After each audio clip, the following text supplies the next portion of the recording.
Eh, yo quería entrar en el otro tema y quería preguntarle a Álvaro, justamente para que nuestra, nuestra audiencia entienda los alcances que tiene este retiro del 10%, a quiénes llega, a quiénes no llega, cuáles los procedimientos, y también preguntarle a Ricardo cómo se logra hoy día. Ya sabemos que hay más de 5 millones, que ha sido realmente impresionante como la gente, la demanda que tenía era esta, y efectivamente hoy día se está concretando. Entonces, justamente, cuáles son las trabas que pueden haber, cuáles son digamos, las dificultades que se van encontrando, y también lo que va desnudando esta ley, porque esta ley también va desnudando temas.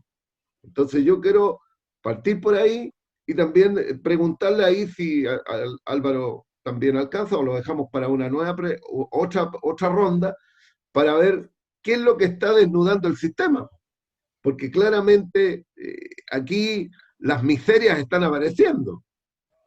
Primero con las miserias de ahorros que tienen millones de chilenos, con las miserias de pensiones que futuro van a recibir esas personas. O sea, los datos dicen claramente de que hay 7 millones de personas que tienen menos de 10 millones de pesos.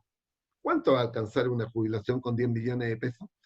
Hay 3 millones que tienen menos de 1 millón de pesos. O sea, ¿qué posibilidades, qué expectativas de pensión tienen esas personas?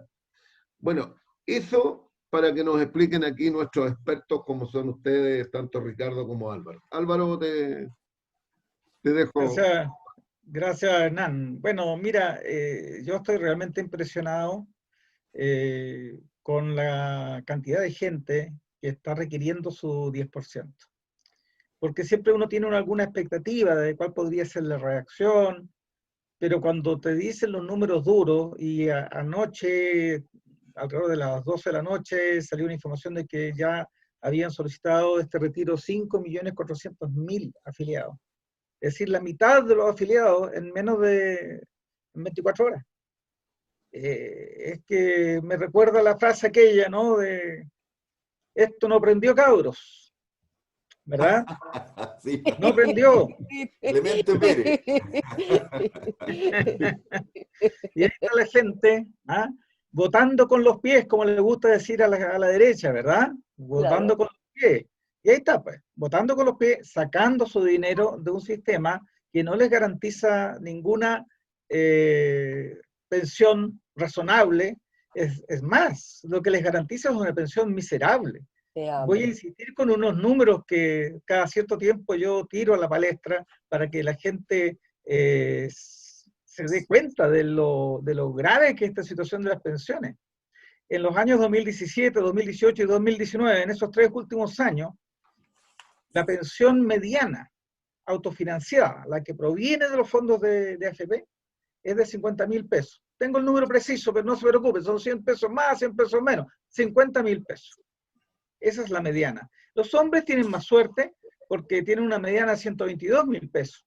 Y entonces, cuando se jubilan, a los 65 años, tienen acceso al Pilar Solidario, que les entrega un subsidio que se llama aporte previsional solidario, y con eso alcanzan en torno a los 180 o 120.000 pesos. Es una pensión por debajo de la línea de la pobreza de un hogar de 3 personas. La línea de pobreza individual tiene en 167.000 pesos aproximadamente. Bueno, los hombres pueden acceder a ese beneficio del Pilar Solidario. Suerte para ellos.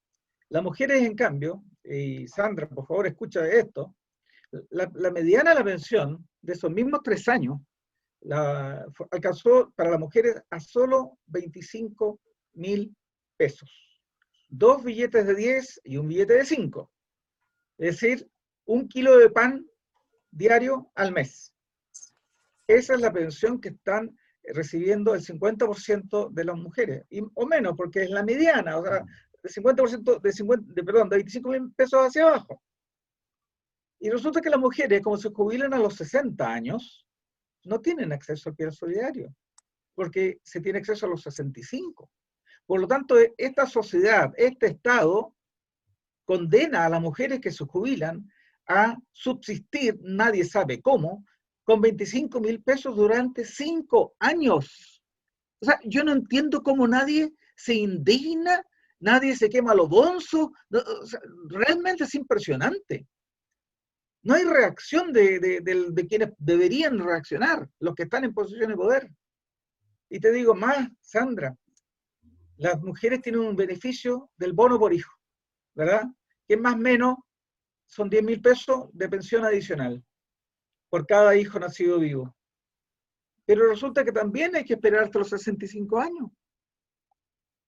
Entonces, esta mirada, que yo la denomino la mirada de caja, de las lucas, ¿ah? Que han tenido todos los gobiernos para atrás, en que dicen, bueno, me ahorro unos pesos y no le doy el pilar solidario a las mujeres, con el pretexto, es que así las incentivo a postergar su pensión, para que obtengan una mejor pensión. Pero ¿alguien se ha preguntado si esa mujer a los 60 años tiene oportunidades de empleo? O sea, realmente se les condena a la miseria. Bueno, entonces, yo quisiera señalar que este retiro del 10% ha realmente golpeado positivamente a toda la ciudadanía. Toda la ciudadanía hoy día está intentando averiguar en qué AFP está, en qué fondo de pensiones está. Y después empieza a descubrir cosas, ¿verdad? Empieza a descubrir que hubo empleadores que no le cotizaron. Y por lo tanto hay una declaración y no pago. Y es obvio que tiene que decir, oiga, pero aquí hay un problema. ¿Y quién se ocupa de este problema? No ha funcionado el sistema en esa línea. Y hay una serie de detalles muy interesantes, pero más allá de los detalles, yo quiero decir que este es un proyecto que salió con mucha fuerza, que tiene impurezas, y que bien que tenga impurezas, porque aquí lo que triunfó fue la necesidad o la responsabilidad por salir a reemplazar los ingresos de los hogares que perdieron por un acto de autoridad sanitario que dice, oiga, usted quédese en la casa para que no se contagie. Y actos de autoridad que son razonables, ¿verdad? Nadie quiere que la gente se contagie, pero como el gobierno fue indolente, inepto y obcecado, y no reemplazó los ingresos de los hogares, bueno, ¿a qué sometía a los hogares, a la familia, este gobierno? A la necesidad de salir a la calle, al riesgo de contagio, porque estamos con hambre, entonces yo salgo a la calle a conseguir lo que pueda. Estamos con hambre, por eso salgo a la calle. Pero si salgo a la calle tengo riesgo de contagio. Y si tengo riesgo de contagio, tengo riesgo de muerte. De eso estamos hablando, de hambre y de muerte. Y por eso no debemos perdernos en los tecnicismos y en las impurezas de este proyecto que tiene, pero lo importante es lo que se consiguió. Se consiguió que la gente va a tener ingresos ahora en agosto y en septiembre para poder satisfacer sus necesidades básicas. Entonces yo creo que esto ha sido un éxito tremendo. Y además, para redondear, hay que recordar que este proyecto en algún momento del tiempo en el Senado logró 29 votos en su última trámite en el Senado. Una mayoría enorme. Y luego, en la última votación en la Cámara, obtuvo 116 votos. Debo decir que me importa poco las motivaciones, pero lo que sí me importa es el resultado. Un resultado de 2/3, que tuvo una gran importancia en el proceso legislativo, porque eso significó que el Tribunal Constitucional quedó fuera de cacho, porque habiendo una reforma constitucional, habiendo obtenido los 2/3 necesarios, entonces el Tribunal Constitucional no tiene cómo oponerse. Entonces fue un triunfo extraordinario ciudadano que se dio por la presión ciudadana, pero también se dio porque los parlamentarios, en un momento virtuoso, se dieron cuenta que tenían que defender los derechos de sus electores y no los derechos de los privilegiados. Y eso es lo que ocurrió ese día en la Cámara, y lo que tenemos hoy día es un cambio de escenario radical. Hoy es otro escenario, o sea, lo que podíamos demandar hace 6 meses no tiene nada que ver con lo que podemos demandar hoy día. Hoy día la fuerza está al lado nuestro y vamos a poder, por lo tanto, lograr grandes cambios. Tenemos que ser optimistas, tenemos que ser cuidadosos también, porque vienen todos estos procesos electorales con un gobierno arrinconado que puede hacer locuras, y voy a hacer un pequeño punto político. Fíjense que dentro de todo es una alegría, por así decirlo, una tranquilidad, que Mario Desbordes esté a cargo del Ministerio de Defensa. Porque recuerden ustedes que todos los procesos electorales se ejecutan bajo la protección de las Fuerzas Armadas. Y entonces tener una persona razonable a cargo, en lugar del anterior ministro o cualquier otro, es una garantía de que tenemos una posibilidad de que estos procesos electorales se lleven a cabo de manera razonable y tengamos los resultados que tenemos que tener, que tiene que ser un gran triunfo del pueblo.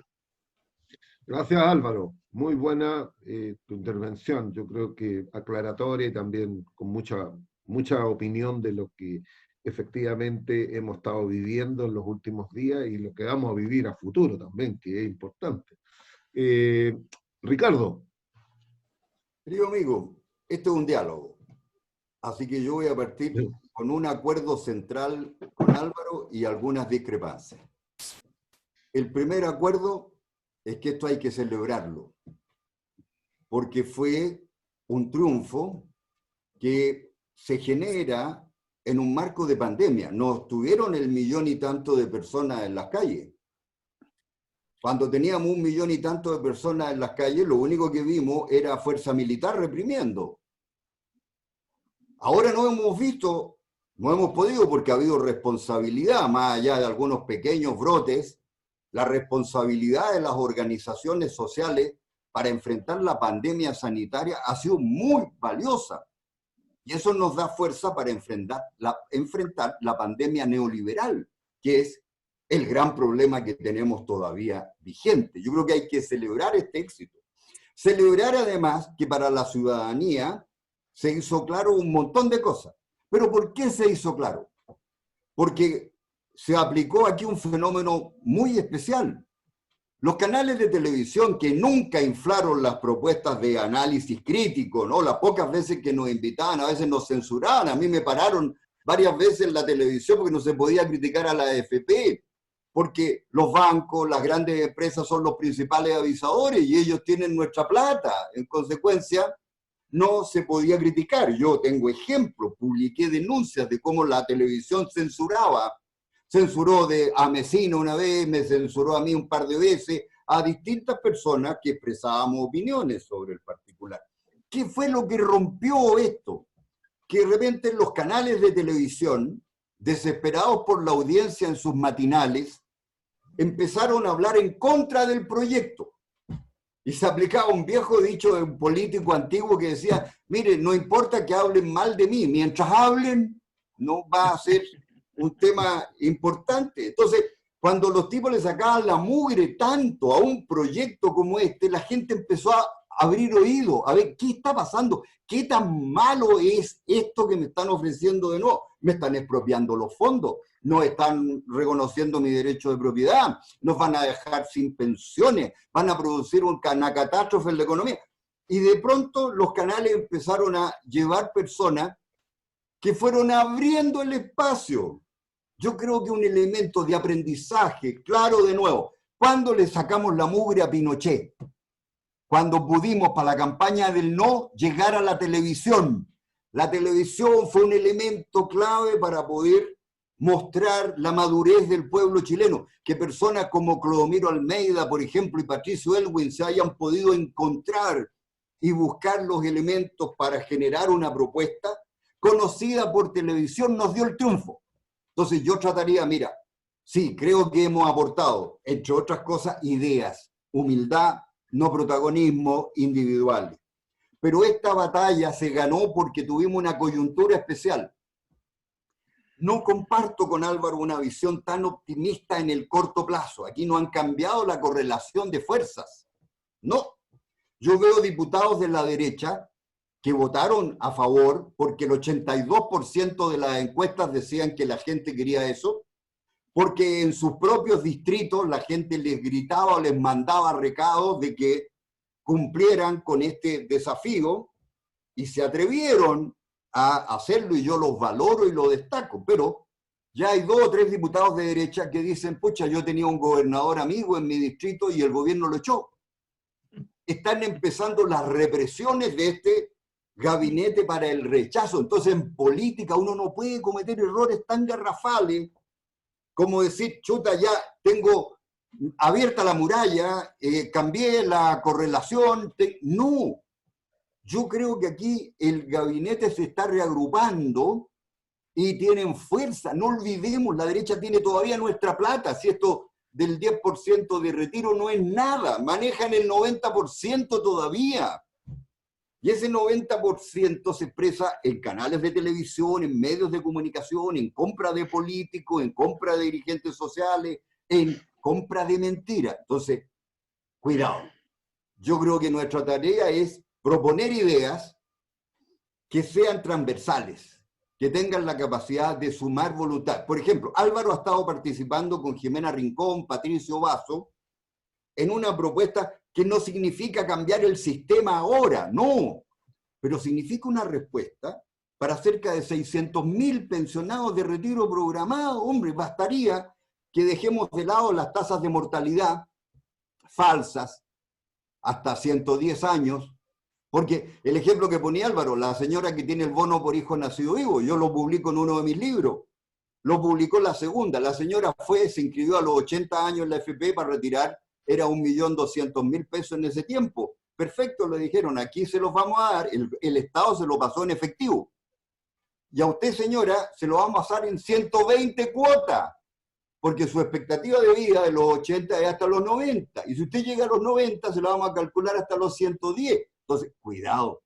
Aquí tenemos el proyecto en que Álvaro ha cooperado con su talento y su capacidad profesional junto con Patricio Vaso, y ha incluido incluso alguna gente de derecha, el senador, ¿cómo se llama este? Chaguán. Hay algunos otros diputados de la UDI, o sea, senadores de la UDI, que dicen, terminemos con la tabla de mortalidad y fijemos una edad a los 85 años. A los 85 años, usted se gasta sus fondos y tienen una explicación. Álvaro es ingeniero comercial, el Pato Vaso es ingeniero, doctor en matemáticas. No me quiero meter en las fórmulas, por favor, no las entiendo. Yo veo un gráfico y me acuerdo de una revista deportiva argentina que se llamaba El Gráfico, ¿no? Pero no entiendo mayormente los gráficos. Pero sí entiendo lo siguiente. Si eliminamos esta tasa falsa, podemos incrementar las pensiones de los de retiro programados de inmediato, hombre, por favor, de inmediato, no un tema de una discusión de largo plazo. Ahí hay una cuestión. Segunda cosa, se opera el algoritmo de Gino Lorenzini. El hecho que ya más de 5 millones hayan retirado, pone en marcha el algoritmo, está la tasa esta de rentabilidad más alta, tendrán que mejorar las pensiones en los próximos meses. Entonces yo diría, ¿por qué no nos concretamos en una cosa? Apoyemos el proyecto que Álvaro y Patricio Vaso le han dado sustento académico y que políticamente recoge un ámbito transversal. Yo me centraría en eso porque así logro además visibilidad y oportunidad de sacar adelante. Piñera nos quiere engañar. En la cuenta dijo, voy a impulsar la reforma previsional que trae soluciones de esto y lo otro. Mira, yo no lo voy a contestar con mi argumento. Les voy a mostrar el Mercurio. El Mercurio del 8 de febrero de este año, 2020. Miren, ¿qué dice el Mercurio del 8 de febrero del 2020? Si se aprueba la reforma previsional del gobierno, las pensiones bordearían 1/3 de las remuneraciones finales. 1/3 de las remuneraciones finales. O sea, esto es un escándalo. Nos ofrecieron el 70, luego el 100. Tengo el Mercurio para probarlo. Ustedes lo han visto con Ernesto, contigo, Hernán, hemos hecho charlas en las calles explicándole a la gente de qué manera. Con Álvaro viajamos al sur, Chillán, Concepción. El Mercurio, no yo, no ustedes, dice que si se aprueba la reforma que propone el gobierno, apenas 1/3. 1/3. ¿Y cuánto es ahora? Olvidémonos del lenguaje técnico tan especialista, porque yo no lo soy. Mi amigo Álvaro, igual que el Pato Vaso, hablan de la mediana. Yo me acuerdo en la mediana era un chop, había un chop grande, había un chop chico y yo agarraba la mediana. Pero en economía, esta situación es distinta. En economía esto es distinto. Miren, esta es la ficha previsional que se edita correspondiente a las remuneraciones a abril de este año. ¿Saben cuánto es la pensión de retiro programado que reconocen las cifras oficiales? Porque los cálculos de Álvaro, los de Pato, tienen una base oficial, pero esto es lo que está con la huella digital del gobierno. Monto de retiro de vejez, pensiones de retiro programado, 153.000 pesos. Si la reforma del gobierno funcionara, subirían un tercio, 50.000 pesos.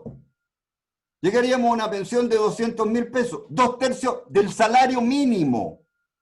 O sea, ¿cómo no entender que esta reforma no es solución? Tenemos propuestas, claro. Por ejemplo, la posibilidad de extender la pensión básica solidaria a todos, los actuales jubilados y los futuros.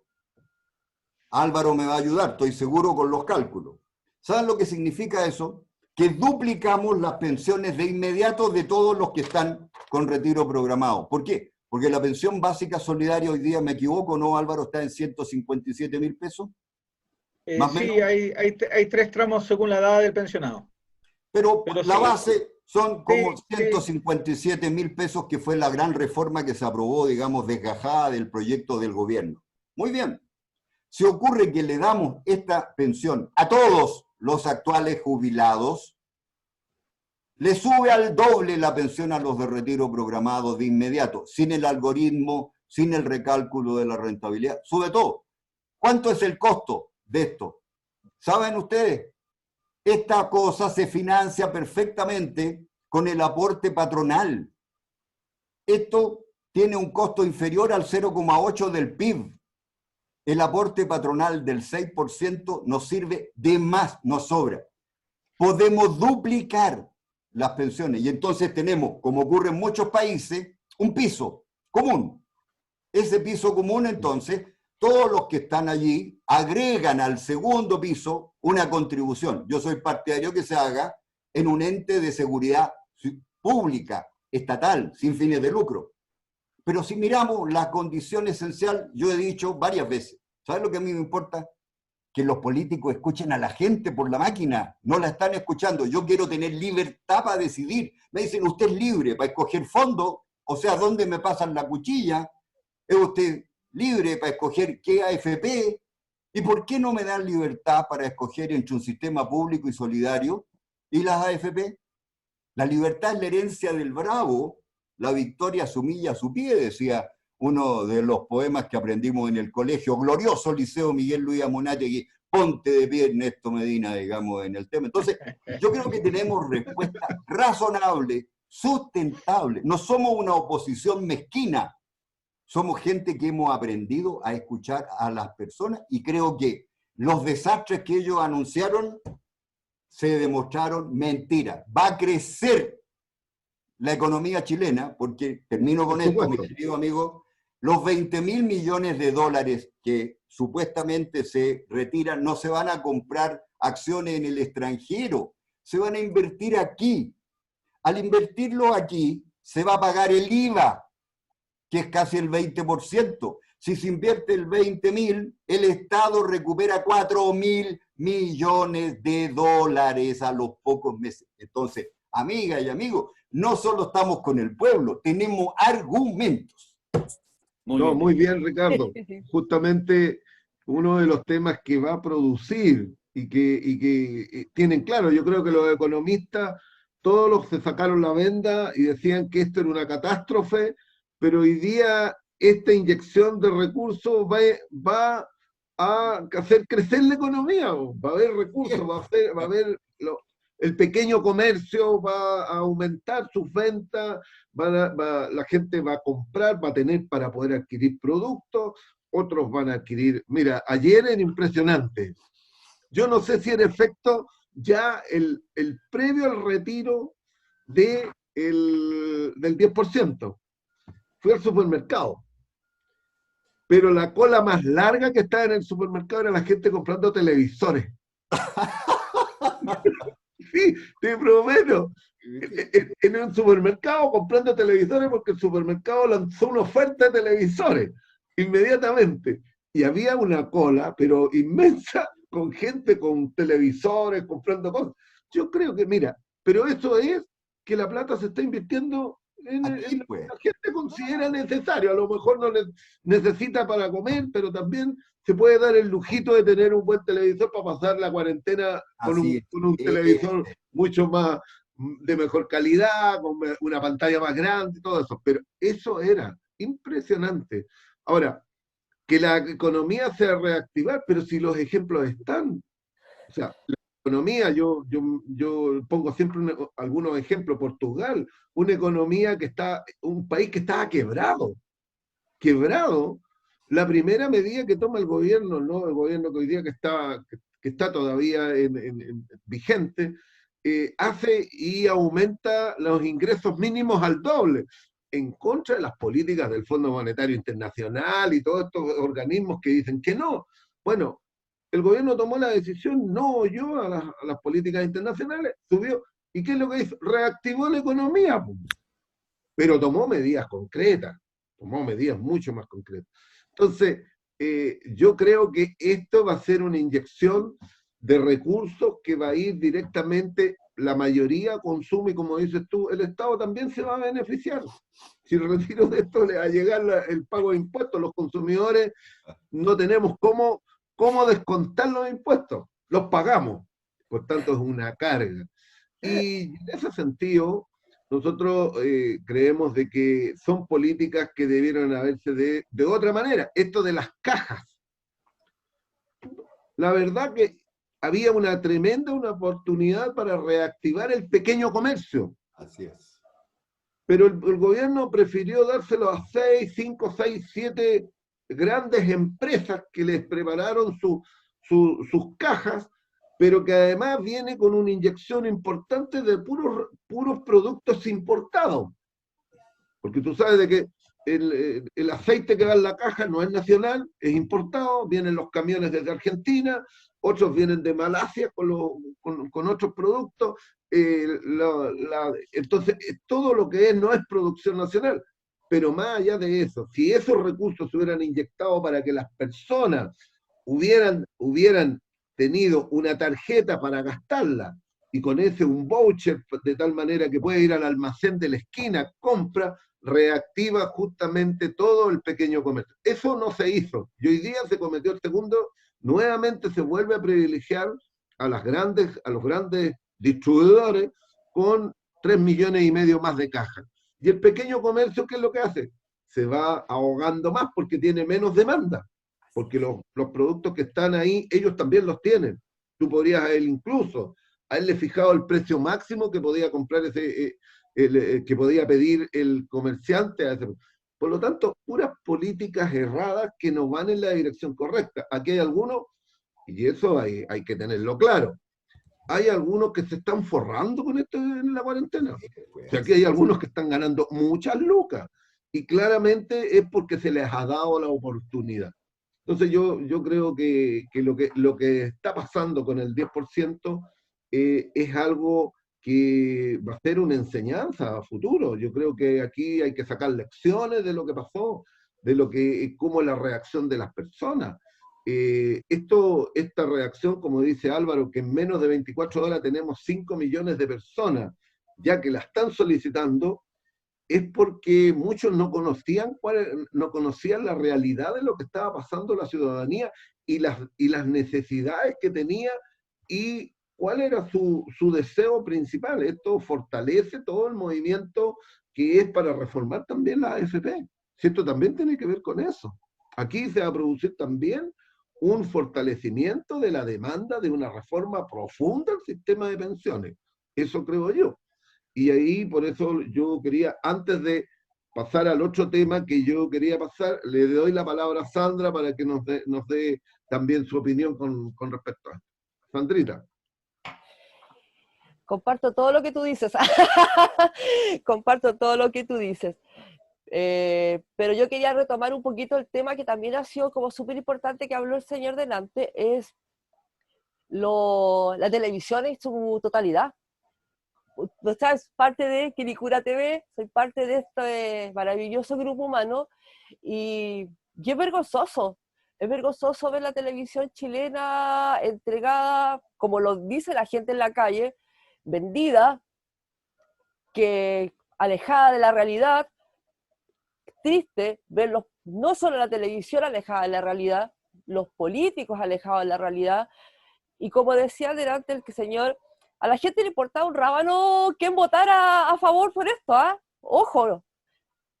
Y tampoco le tiraba flores, sino que vote nomás, que vote. Si la ciudadanía aprendió, y parece que ellos todavía no se dan cuenta que la ciudadanía aprendió. O sea, entonces, ¿por qué? Porque después pasó con uno de los diputados, senadores, ya no me acuerdo, no, todo votó a favor y hizo todo, pero después salió diciendo que Chile no se estaba pasando hambre. ¿De qué estamos hablando? Tenemos, tristemente, políticos y una política inhumana, alejada de la realidad, encargada solamente de dar unos pocos. Estamos cansados de eso. Estamos cansados de ser tratados como que el chileno flojo, cuando lo que somos unos trabajadores explotados. Trabajas horas extras, trabajas 8 horas diarias, más todo lo que te demoras en devolverte e irte a trabajar, que si tú lo sumas, tú pasas 12 horas fuera de tu hogar.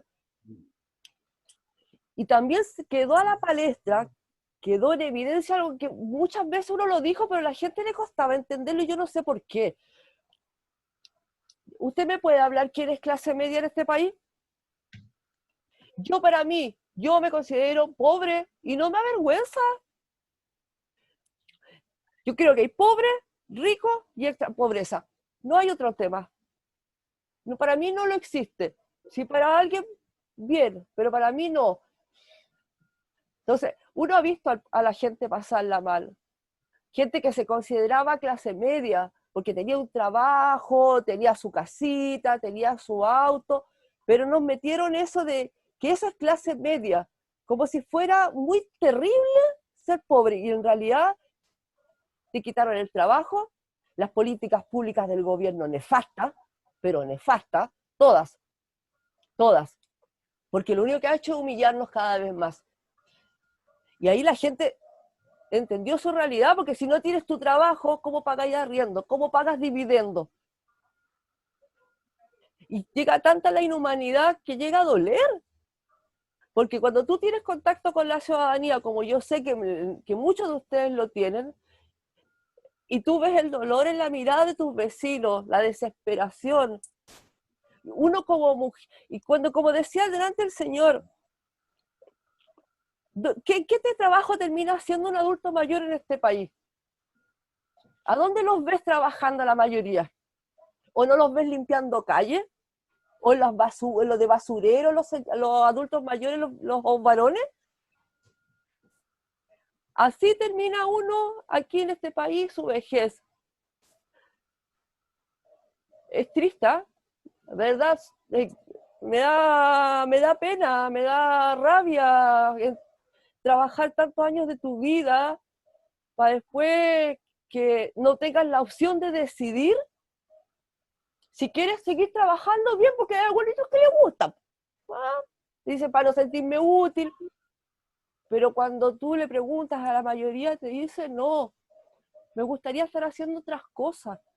Y no levantándome a las 5 de la mañana, a las 6 de la mañana, a trabajar a los 65, 70. Tenemos trabajadores, y usted más que nadie lo sabe, de 80 años. ¿Por qué? Porque es tu dignidad. La gente de repente me dice, ay, pero ¿para qué están sus hijos? Yo les pregunto a ustedes, ¿usted trae hijos al mundo para cuando usted sea mayor, su hijo lo mantenga? Creo que no, porque eso es nuestra dignidad, más allá que tu hijo lo haga o no lo haga. Pero hasta con eso juegan, o sea, es tanto lo que lo han dignificado, nos han quitado todo, que en realidad recuperar nuestra dignidad es importante, pero en todo. Es que sabes que yo creo que, Hernán, sorry, pero creo que falta tiempo para explicar todo lo que pasa, o sea, todo. Entonces nosotros como canal de televisión tratamos de ser pluralistas, de contar la verdad, poner el micrófono al vecino, escucharlos, pasarles programación educativa, pero de la verdad. Y los canales se deben a la gente. ¿quién le paga? Bueno, siempre le decimos a la gente, se supone que los canales ganan por audiencia, pero si tú no los ves, ¿me entiendes? Pero ellos se deben a nosotros. Si tú no los ves, ellos sacan los programas del canal, porque no tiene rating, los sacan del aire. Entonces, ¿a quién se deben los canales de televisión? ¿A quiénes le deben? A nosotros. Los políticos, ¿a quiénes le deben estar donde están, el sueldo que ganan y toda la cuestión? A nosotros. Entonces no tenemos por qué nosotros andar después con pleitesía. Perdón. Bueno, Hernán me conoce harto más años que en persona y yo no tengo pleitesías con nadie, no las he tenido con nadie. Me he relacionado transversalmente, pero cuando le he tenido que parar los carros, se los he parado transversalmente también. Porque creo que nosotros como dirigentes sociales y en este momento como parte de un canal comunitario nos debemos a la ciudadanía. Somos la voz de la ciudadanía. Ahí por eso nos instalan ahí. Porque creen en nosotros y no les podemos fallar. Más allá de nuestro corazoncito con otros temas. Pero en mi caso, la lealtad hasta el final tiene que ser con el pueblo, con las personas, con la gente igual que tú. Nada más. Yo no soy iluminada. Gracias, Sandra. Mira, vamos a hacerle vamos a darle la palabra a Ernesto, que nos está esperando ahí. No sé si todavía... Nuestro resucitado. Por eso, cuidado. Ernesto. Ya la voz ciudadana y también el doctor, que me están controlando todos los días.